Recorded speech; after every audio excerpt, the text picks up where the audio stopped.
Hey fam, welcome back to my YouTube channel. How have you been? Hope you have been good. In today's class, we're going to be looking at solution. The last class that we had, the last video I uploaded, we talked about we looked at the question, we reviewed the question, we looked at the unseen, we looked at the preceding part of May 2024 diet. Please, if you have not watched that video, please watch that video first before you watch this video, because this video is just like a continuation of that previous class. I'm going to link the video up here, so you can just click on it and then watch it, or just check my YouTube channel. You will see the video there. All right. So in today's class, let's just dive into this class. But before we dive in, if you have not subscribed, kindly hit the subscribe button. Please share this channel to people that you know that will benefit from it. Like my videos. Comment if you have questions. Ask in the comment section. I'll always be there to attend to all your questions. And if you want to purchase any of our books, just let me know, and I'll be there to also attend to your inquiries. All right. So the books that I'm talking about are books on case study. We have theory, synopsis of case study, where you can learn the theoretical aspects of case study, the past questions. Yes, 5 diets, full solution from cover page down to appendix. Yes. So I have a book on it. I did 5 diets. So it's going to help you. When you practice at least 5 diets, you'll be able to see how case study structure should be, how you should present your report, and to prepare you basically for any case study exam. So just let me know. I'll be leaving my details, my phone number and contact details in the comment section, the description rather. So just check it out. All right, so let's dive into today's class without delay. So, like I said, we are continuing from the previous classes, what we did last class. So, we're just going to do a continuation.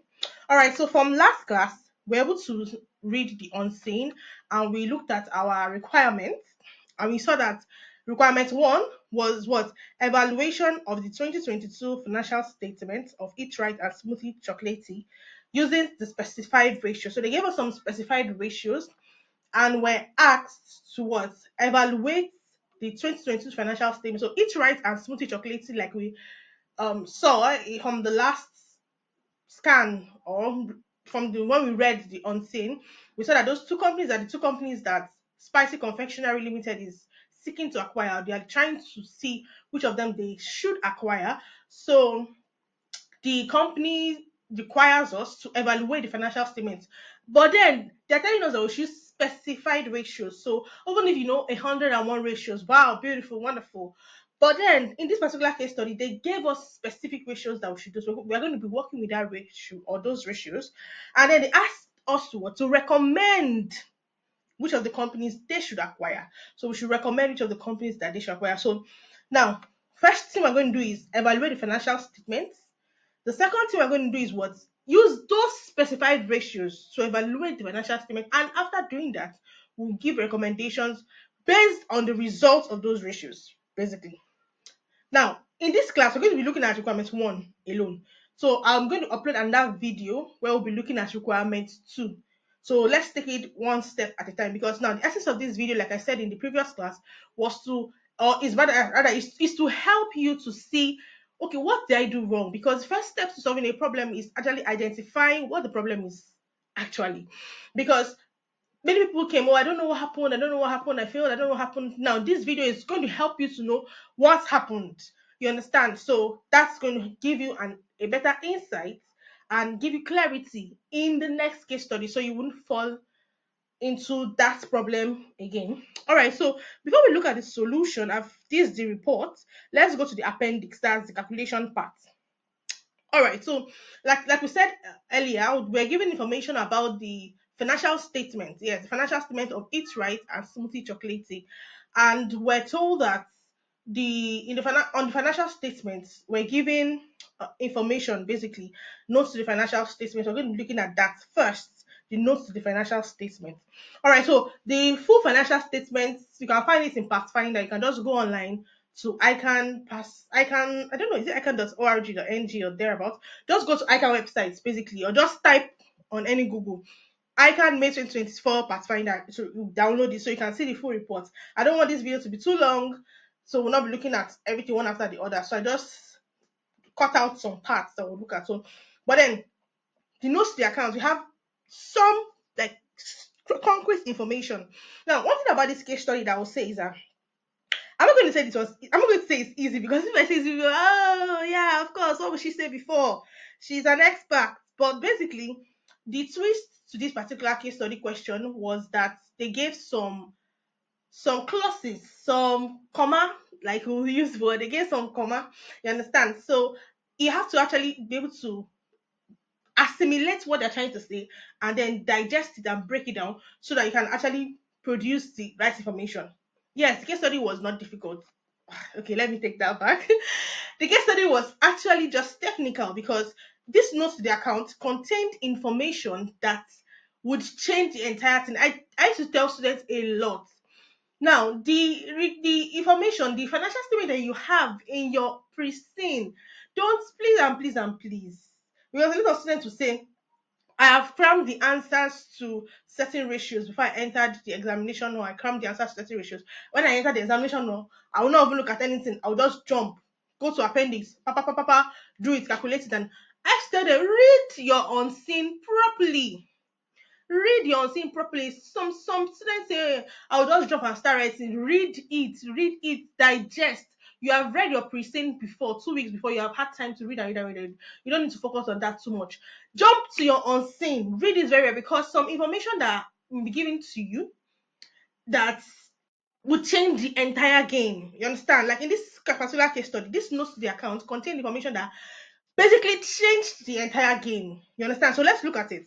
Now, we're told that sale by Eat Right to Sweetie Limited. Now, on the 31st of December 2022, Eat Right supplied goods at the normal selling price of 3.6 million to another company, Sweetie Limited. So now in this particular case, now remember that we're giving information for 2022. The financial statement was for 2022, right? We're told to evaluate the financial statement of 2022. So as at the last day of 2022, as at when they were closing their accounts, Eat Right actually went and supplied goods to Sweetie. That's another company for 3.6 million. Please follow me closely. Now, each right's normal selling price is at a markup of 60% on cost. Now, this margin markup is used to determine the profit on cost. Margin is used to determine the profit on selling price. Don't worry about it. Just calm down here for you, okay? We're going to be looking at all that in the solution shortly, but let's just read and understand. So that means they determine they're selling their profits by using a markup of 60% on costs. Now, Sweetie paid for the goods in cash on the same day. That means on that same 31st, when they are supposed to be in their houses celebrating end of the year. That's when Sweetie knows, and they're supposed to close their books that day, right? Because it's a 31st December calendar, right? So now, Sweetie, yeah, it's right, rather, wanted to sell goods to Sweetie on that same day, and they gave them goods for cash. They paid for the goods in cash on that same day. Now, look at the clause to this. The terms of the selling agreement were that each right repurchased these goods on the 30th of June 2023 for 3.75 million. Each right accounted for the transaction as a sale. The first question I will ask you as an accountant is that, is this actually a sale? Now, let's have an example. I told you that, okay, for instance, you want to buy, you say you reached out to me, say you want to buy 2 copies of my book. And I said, okay, I'm closing my account today, and I give you 2 copies of the book. And I tell you that, okay, today, now this is August 2024. I tell you that by September 2024, I'm coming to buy back my book. So, did I actually make that sale? Oh, that's not a sale, for crying out loud. To me, I feel like it's even manipulation. Because why will you tell us that you are making a sale just when you're closing your book? Of course, the sale would increase your revenue. You understand? The sale would make your financial statement look much more beautiful. Of course, you understand, because you're going to get profit on that sale. And they're telling us that they do 60% on markup, I mean 60% markup, right? So they're going to get profit. It's going to increase your profit. It's going to increase your revenue. You understand? So why would you tell me it's a sale if you are going to go back and repurchase those books? That's definitely not a sale to me. In fact, I'll say that's like a liability. You understand? Because that means you are indebted to Sweetie, because Sweetie will just keep the goods and say, ah, it's almost like you are using Sweetie Limited as a warehouse, just so that your financial statements can look beautiful. You understand? So that's something that we can actually talk about. This a worry, like, are they doing some form of window dressing? Because this is definitely not a sale. So that's the first thing you have to them. This is not a sale. You have to state it there. Okay, let's look at the second one. Now, revaluation of non-current assets by Smoothie Chocolatey. Smoothie Chocolatey revalued its non-current assets for the first time on 1st of January 2022. The non-current assets of Eat Right are very similar in age and type to non-current assets of Smoothie Chocolatey. However, Eat Right has a policy of maintaining all its non-current assets at depreciated historical costs. Both companies charge depreciation of non-current assets to cost of sales. Now, Smoothie has transferred the excess depreciation of 1.3 million on revalued assets to from revaluation reserve to retained earnings. Now, first of all, one thing about accounting is that for there to be comparison, for you to come now, while comparing each right and smoothing, don't forget where we're coming from. We're asked by or we're required by Spicy Confectionery that we should do what? We should help them evaluate each right and smoothie chocolatey. And the reason why they want to do that, they want to know if which one of them should we acquire. Now, the yardstick at which you're going to use to evaluate these two companies must be similar. We cannot be using A for to evaluate each right and B to evaluate smoothie. We wouldn't get a balanced result. So for us to be able to, so for easy comparison, to aid comparison, the accounting policies as regards depreciation, as regards whatever they're doing in that company, must be similar. Now they're telling us now that the revaluation, you understand, their each right is already using historical costs, but smoothie chocolate is using revaluation. You understand? And now they did not give us any information about each right. We don't know how much each right has added to their because now we're told that the companies charge depreciation to cost of sales. We don't know how much each right has added to their cost of sales. We're not given information about that. But we have information about smoothie chocolate. So why not let's use the information and convert that information we have to the historical cost so that we can get comparison. Let's say for instance, somebody will ask, since one company is using historical cost, the other company is using evaluation. Why must we use evaluation? Why can't we use historical costs? We have two options. The reason why we cannot use historical costs in this case is because each right is using historical costs, but we don't have information about the depreciation of each right. We don't know how much they charge. We don't know how they charge it. We don't have any information. You understand? But we have information for smoothie. So we're going to use that information. We have to work or to prepare a report. You understand? So we have to what in this case now, there has to be what a reverse. So we have to reverse that revaluation charge to revaluation reserved and retained earnings. We reverse it and do what? After reversing it, what do we do next? We will now what? We will now charge it to the proper what's it called now? The proper channel in that sense. We'll charge it to the proper channel. All right, so now let's take it one after the other. Let's take it one after the other. So eat right. Okay, sorry. Okay, let me just take it down like this. All right, so the first one, I just wrote out the information again, so it's not like a new information. Let's take this down so that we can just have it on the page. All right, so let's start taking it one by one. Now, the first one said that Eat Right supplied goods at right at normal selling price of 3.6, right? And I've read this before. So now let's look at the solution. Now, first of all, this just informs us that what revenue was overstated by 3.6 million. That's the first thing that we know.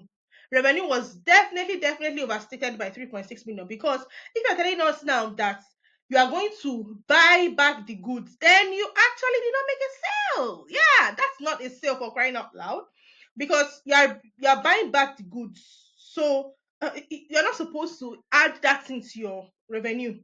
So that's just definitely telling us that revenue was overstated. So we know that that revenue, we should remove it. That's the first thing. Now, the effect of this is that revenue will be overstated higher than it should be, and then inventories will be understated. Yes, because now I like the example I use. You bought two books from me. Of course, my stock, my closing stock would reduce by two, right? And my revenue will increase by the sales amount. So in this case now, the each rights, the inventories of each right, that's the stock, the inventories of each right will reduce, right? And the revenue will increase. Basically, you understand?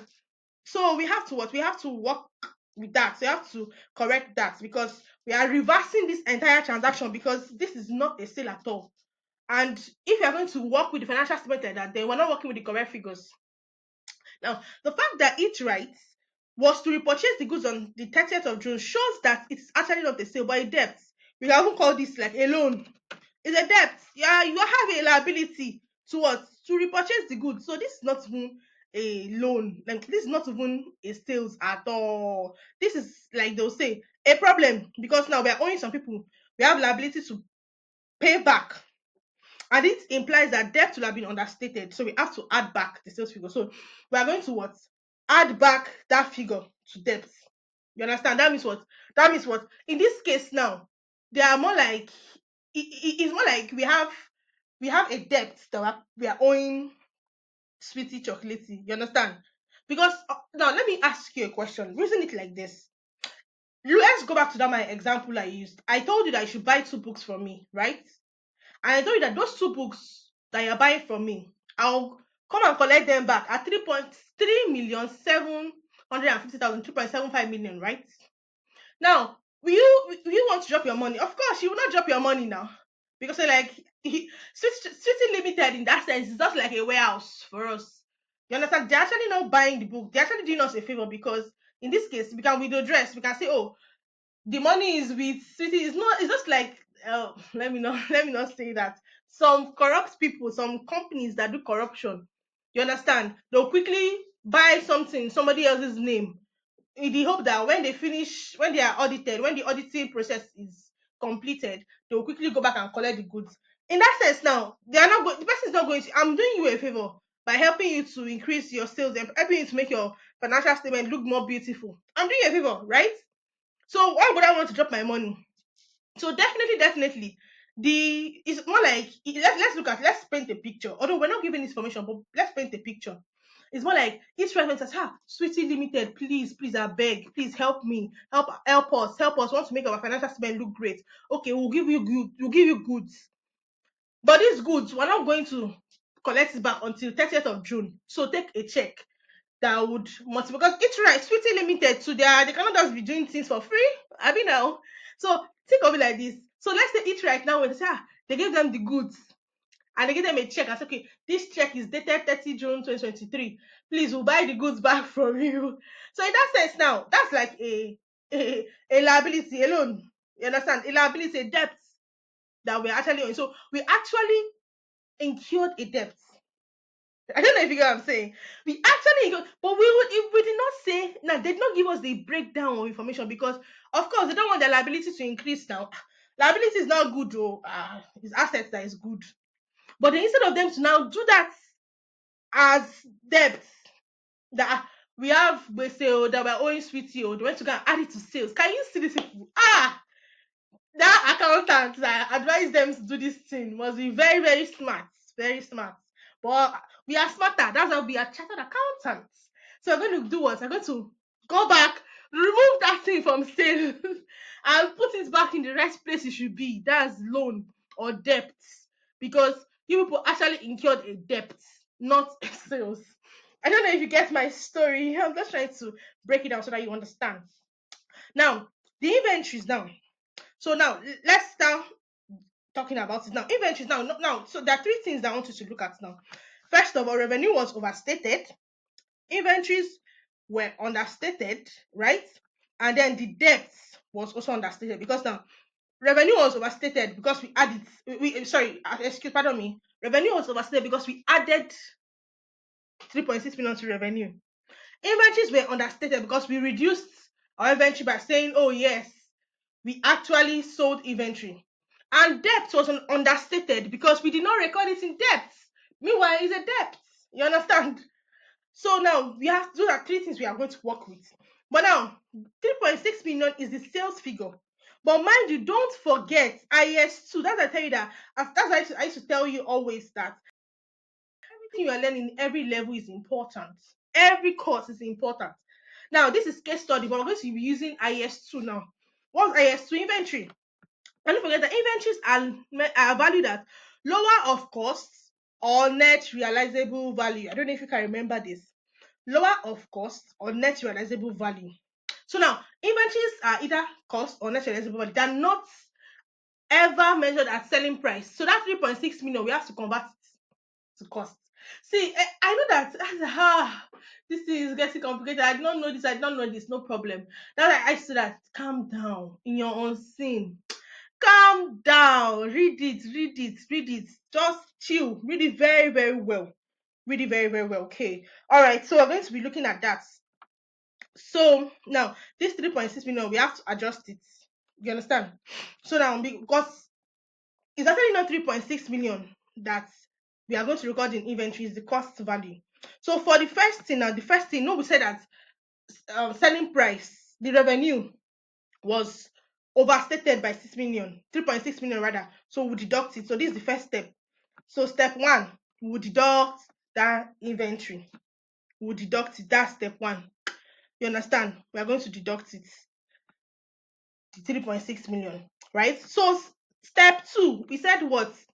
That for our debts, that instead, we know that is check. I'm just imagining the image in my head when they are giving them the check, telling them that they'll come back and pay 30th of June. So that debt that was understated, we'll add it there, the right place. We are removing it from revenue, putting it in the debts. That's the right place it should be. But for the inventories, there's a little calculation we have to do because no, we said that inventories were understated. So it would have just been easy for us to add back the inventory value, 3.6 million. But according to IS2, inventories are measured at lower of costs or net realizable. So we cannot use 3.6 million. We have to what? Calculate the cost. And in this case, we don't know the net realizable value. Net realizable value, we don't know it. We're not given information about that. But when they told us that markup 60% markup on cost, 60%, that's information is telling you that cost is what we should use. So in this case, they will not tell you directly. How do I know? How do I know? How do I know? They will not give you the information straightforward. They will not give you straightforward. They'll give you indirectly. You understand? So you have to actually work with it, basically. It is well. So the cost is markup is 60%. However, markup is on cost and margin is on selling price. I mentioned this earlier. So you have to convert markup to margin because the information given is the selling price. Now we're giving 3.6 million selling price, right? We're giving 3.6 million selling price. We're not giving the cost. So we cannot use markup on selling price. We have to use margin on selling price. So that's first of all convert that markup that they gave us to what? To margin so that we can apply it. So what are we trying to do in summary? We're just trying to get the profits because now the costs plus profits will give us selling price. So if your cost is 10 naira and your profit is 5 naira, that means your selling price is 15 naira. So we're trying to work back. Now we have the selling price of 15 naira, right? So now your cost is 10 naira, your profit is 5 naira, right? That means your selling price will be 15 naira. So what we're trying to do is that we're trying to work back to get this cost. This is what we need. We're trying to work back to get this cost. This is what we need. So now we have selling price. So we need to get profit. So we just do how much is our profit? Profit minus this will give us this. So more like we are working back. You understand? To get the cost because the cost value inventories are made at either lower of cost and or net realizable value. So we have to choose one. And in this case now we have information about cost. So we are working back. So we need information about that cost. All right, so please follow me closely. I know this video is a bit lengthy, but I'm trying to break it down so that you can understand it clearly. All right, so 60% now, 60 over 100. If you do 60 over 100, that's 3 over 5.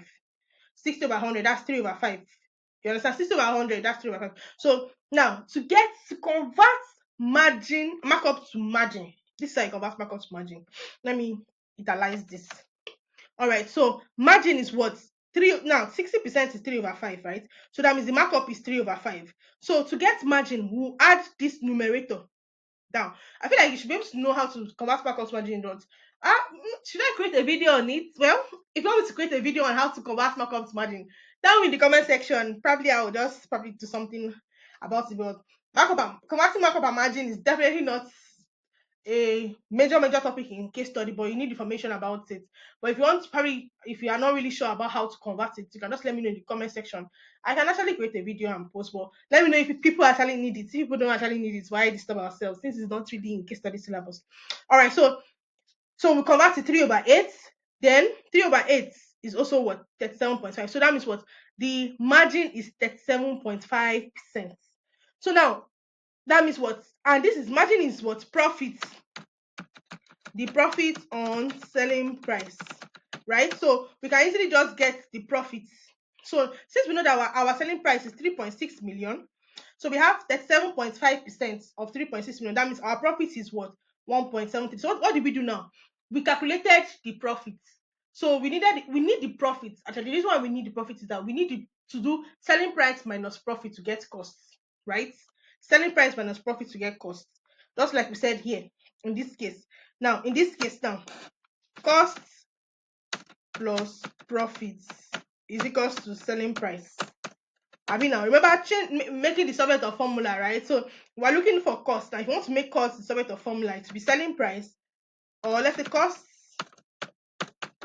is equals to selling price minus profits. Cost is equals to selling price minus profit. So that's like making cost the subject of formula. You understand? So that's what we're trying to do. So now we have the selling price of 3.6 million. We've been able to get the profits of 1,350,000. So the cost price will be 2,250. 2,250,000. So this is what we will now deduct from. So why are we doing all these things? Why all this long journey?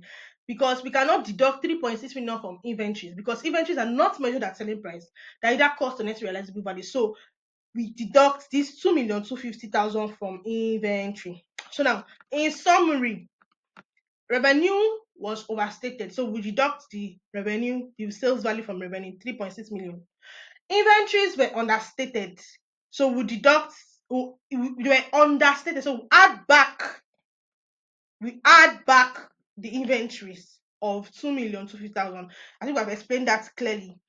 And then the cost of sales too, don't forget too, is that when you are selling goods, abi now, when you are selling goods, don't forget cost too is increasing. You understand? So the cost of sales too would have been um the cost of sales would have been overstated.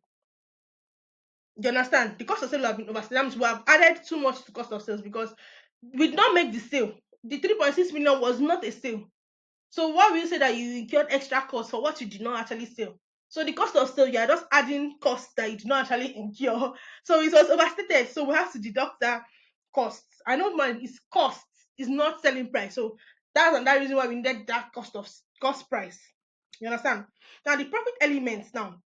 We calculated the profits to be 1,350,000. Now that profit element now, it will deduct it from capital reserves.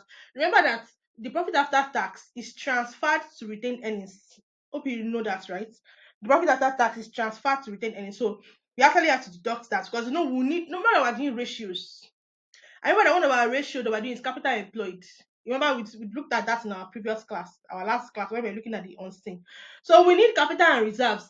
So we need to remove that 1,350,000 from capital and reserves. If not, we'll be using wrong figure to be doing our calculation. So I also put it here that notes that the capital and reserves is deducted from capital. The profit is deducted from capital and reserves, because what retained profit is included in capital and reserves, and we need this figure to calculate our ratio. So that's why we're deducting it from it actually. So this is just an adjusted financial statement to show everything that we have done. We deducted 3.6 from revenue, cost of sales. We deducted the cost value, then every other thing remained the same. Then for our income statement of financial position extract, so it's the inventories we add back. No, it was understated, right? Then capital and reserves will remove it. So this is just like an extract this of for the financial position. So this is now the financial position, or this is the financial statement, we're actually going to use for our ratios. That means that one that they gave us in the unseen, we're not going to use it. This is the one we are actually going to use. That's why I said that calm down and read your pristine and unseen well. I know that they told us that borrowings, according to the unseen, borrowing should be long-term loan plus short-term loan. You understand? So, but in this case now, we have extra, something extra. The debt, the debt on the goods, you understand? They not add it back. So you actually add that back too, because we need borrowings for our calculation of ratios. So add that back to those that debt. Then the capital employed too would add that back. Remember that the capital employed, we have removed the profit elements. So we have 33.9 million. So these formulas we're actually given in the unseen. That's why they're kind of nice. They actually told us what to do. Now let's quickly run through the second one because of time. Let's quickly run through the second one. So this is the question. I just brought it out. We read this already in the beginning. So now, when they told us that the Eat Right is using historical cost for depreciation, while Smoothie Chocolatey is using valuation. So now, for accurate comparison, we have to ensure that the same accounting policy is applied. The same accounting policy must be applied. So we have to reverse the valuation charged. From the financial statement of Smoothie, the valuation reserve is 6.5 million. Like, go and look at the financial statement, download it, yes. The revaluation means they told us that was they transferred the what? The um let's go and read it again. Let's go. So we're told that was the Smoothie Chocolatey transferred the excess depreciation of 1.3 million on the revalued assets to revaluation reserve. From revaluation reserve to retained earnings. They transferred it from revaluation reserve to retained earnings. So yes. So it was transferred from valuation accounts, from valuation reserve to retained earnings. Now, in this case, now for accurate comparison, we actually have to ensure that both companies are actually using what they are using the same accounting policy. Both companies have to be using the same accounting policy. So we have to what reverse that transaction. You understand? We have to reverse that transaction. All right. So from the financial statement of Smoothie, we were told that the revaluation reserve is 6.5 million naira. So that means what? That revaluation, they're not supposed to use revaluation. You understand? That revaluation, because what? They're supposed to use historical cost, not revaluation. I know historical cost will not just affect the depreciation alone, it won't affect the non-current assets. Yes. Because if you are charging or you are using an accounting policy of historical cost, then you don't even need any revaluation at all. But if you are using revaluation, then that's why you need revaluation. So now we are trying to say, okay, imagine Smoothie is not using revaluation at all. Imagine they're using historical cost. So we're not just going to adjust for depreciation alone. That will be a one-legged transaction. We also have to adjust for the revaluation to totally wipe out revaluation from the books. So now, if you look at the financial statements, Exhibit 9, 6.5 million is the revaluation. Now, this would reflect in equity and on the non-current assets. So we have it in equity and non-current assets, right? Because valuation reserve is a component of the equity value.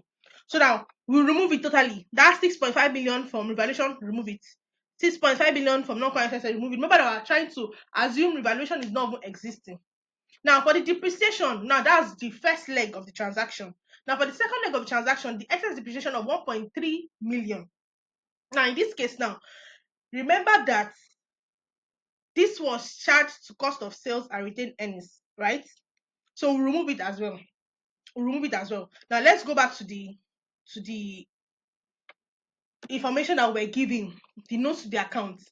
Look at what they said. They said that both companies non-current assets, charge non-current assets to cost of sales. Both companies charge non-current assets to cost of depreciation rather. Both companies charge depreciation of non-current assets to cost of sales. So they charge the depreciation of non-current assets cost of sales. So now in this case, now And now, furthermore, now read closely. Oh, let's read this thing closely. Both companies charge depreciation of non-current assets to cost of sales. First thing, that means the both companies what there's depreciation in their non in their cost of sales. Now look at what they now said. Smoothie has transferred the excess depreciation of 1.3 million on the revalued assets from revaluation reserve to retained earnings. That means what? Smoothie included this 1.3 million in cost of sales, and they also included this in retained earnings, two places. So you also have to go and work on that. So that means we remove it totally. You know what I'm trying to say? Assuming revaluation is not existing. So remove the 1.3 from cost of sales, remove the 1.3 from retained earnings, because they also what they transfer that 1.3 to what to retained earnings. So now this is how the adjusted financial statement would be. So you remove this 1.3 from cost of sales, you remove the 6.5 million revaluation from non-current assets, you also remove the what the 6.5 million uh, uh from the capital and reserve. That's from evaluation. No, capital reserve is the evaluation reserve is a component of it, so you remove it. Now, then we also told that what the retained earnings too. We should remove the 1.3. Now, why did I make this in red? I made this in red because I just wanted to just bring this to your attention. So during after carrying out my own analysis and doing my own report, I said, okay, let me look at Pathfinder just to see, to juxtapose, to see how I compare, put side by side the two solutions, just so that I can be prepared for the class, just to read further. So while I was doing that, I noticed something. ICAN also did the same thing. Now look at what they did. They said debit revaluation account. That's if you're debiting revaluation account, I'm saying removing it 6.5 million. If you are crediting non-current assets, which is an asset, you are removing it too. So we have done that. Remove from revaluation reserve, which is the component of capital and reserve, right? Remove from non-current assets. Good. Now, if you are debiting retained earnings, you are removing, right? Yes. If you are debiting retained earnings, you are removing. You are removing. So in this case now, they actually said it that was debit retained earnings 1.3, credit cost of sales 1.3. But notice that in their solution, they did not remove this 1.3. I don't know why they did not do that. They actually wrote it out that okay, remove it, yes. But while they were doing the calculation, they did not remove it. I do not know why. They actually did state it there, but it was not removed. Like the figure was not deducted. You can just sit down when you look at this video. Sit down, go back to Pathfinder, look at it again. You can just check that out yourself as well. They did not deduct it, but we are supposed to deduct it because the information that we're giving, but they actually stated it there, so that's still fine. It was stated that we should remove it. So because we're supposed to remove, because based on the information we're told that Smoothie actually included it in the revaluation reserve. So we're actually supposed to remove it. You understand? So, but that's just by the way. I just put it here because when you are doing your further study, so that you can know. Then we'll calculate our debt and our capital employed. Then the four key ratios we're supposed to use. They told us that we should use return on capital employed, gross margin, asset utilization, and gearing. So you calculate it. This is your ratio. You calculate your ratios. Return on capital employed. Based on the new financial statement. Don't go and use the one that you have in the old one, the adjusted, based on the adjusted financial statement. So you calculate your ratios as well based on the four key ratios. So you have to use what they ask us to use, the four, not what we like, what they ask us to use, and then you are good to go. So now let's just quickly run through. Finally, let's run to the solution. So now that we've looked at everything, so you have a heading. The first thing, please, marks are given for headings. Marks are awarded for headings. So please have a heading. So now, and the heading should be coined from the requirement. Requirement was evaluation of the 2022 financial statement of Eat Right and Smoothy using the specified ratios. Now, have a heading. Evaluation of 2022 financial statement of Eat Right and Smoothy Chocolatey. So have a heading. Have a heading. Then you can start with an introduction. The financial statement of Eat Right and Smoothie for 2022 were evaluated. Spicey normally use ratio analysis. No, they told us that they actually use ratio analysis to appraise, and these are the four ratios. The computations are contained in Appendix 1. So if you're like me, that I used to forget, that I cannot remember, so like now, The return on capital employed increased from 10% to 5% in brackets appendix 1. The asset utilization ratio increased in brackets appendix. If I like me that I cannot remember, just put it here like this. The computations are contained in appendix 1. That means you have linked your appendix to your main report. You must link your appendix to your main report. Please do that.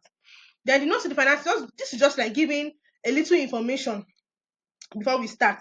The notes to the financial statement provided in Exhibit 9, either the adjustment of the financial statement shown in Appendix 1, the goods supplied to Smoothie. So this was, we're talking a little about what we saw. So the goods supplied to Smoothie was a sale, was not a sale, but debt. You understand? I think I've established all that during our solution.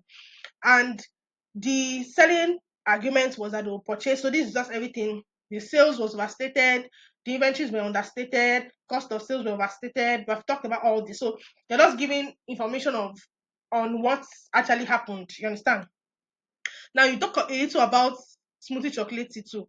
That they had to ensure accurate comparison. We actually had to reverse the revaluation charge. You understand, of 5.6.5 million was reversed, and the asset depreciation of 1.3 million was also deducted. So they're giving little information about what you actually did is important, but don't give too much information because that's not what they're asking you to do. They're asking you to what, recommend, but you cannot just go straight accept, reject. You have to what, talk a little. This is a report you're preparing, and assume that prepare the report in such a way that almost someone that did not go through the appendix, someone that did not go through all the entire information, the present on the unseen on the appendix, will be able to understand what you actually prepared. So that's what we're trying to do. Now the 4 key ratios were used to now start talking about it. Now in this case now, the 4 key ratios were used. The 15.78% ROCE of Eat Right was lower. Do you understand? So implying that what, that Smoothie Chocolatey generated more returns. You understand? Smoothie Chocolatey had 17.6, Eat Right had 15.8. Now tell us why. Why do you think that happened? Because now the ROCE of the low ROCE was a result of high operating expenses. So they had high operating expenses because your return on capital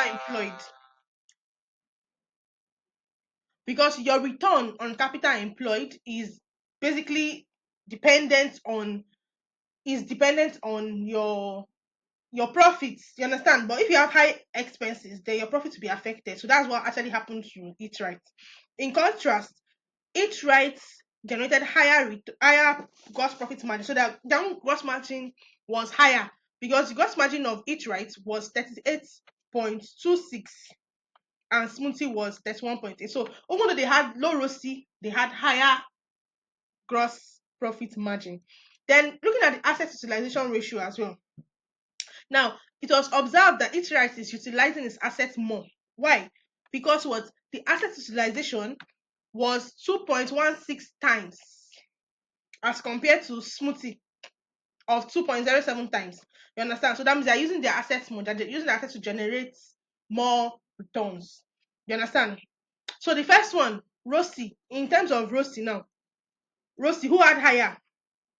Who had higher ROCE? Let's see. Smoothie had higher ROCE. Each right had higher gross margin, right? Each right also had higher what? Higher asset utilization. Now let's look at the gearing ratio. The gearing ratio is that Smoothie is highly geared compared to each right. So Smoothie is employing more debt capital as compared to each right. So now, what do you not say now? Remember what they ask us to do, what the story. The most important thing they ask us to do was recommend. It is highly advised that due diligence and assessment into that due diligence and assessment into the two companies are carried out before a final decision is made. And the objectives of the company must be compared to ensure that they align. Let's look at these companies closely.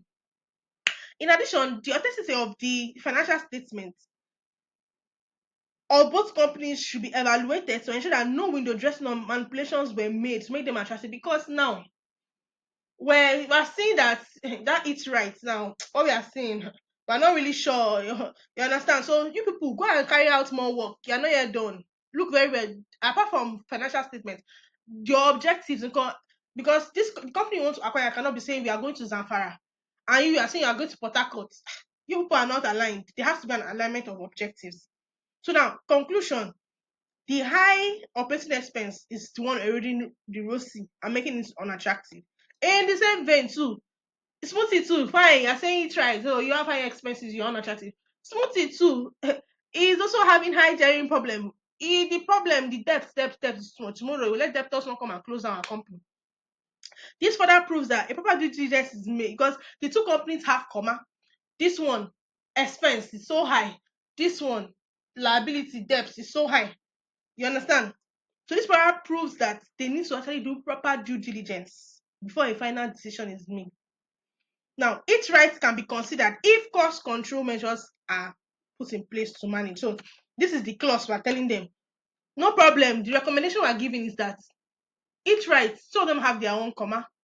Each right is high operating expense, but you can consider them if what costs are controlled, operating expenses are managed. On the other hand, smoothie too. If you know that okay, oh, you want to go and inject more capital because the debts in this company is too much. It's just too much. It's just too much. So if you know that, no problem, we can put more capital such that capital equity will now be more than debt. No problem. So more like we're advising them. These two companies can be considered, but they have commas, and any command that you can see that you can solve, that's the one you should go. If you know that it's operating expense that can be reduced, go for it right. If you know operating expenses cannot be reduced, but capital can be injected, go for smoothing. So this is a wise accounting decision. So you're letting the company to just suppose to make better decisions to what's the English now, to look at it very, very well. So recommendations: each right accepts, or let's say acquire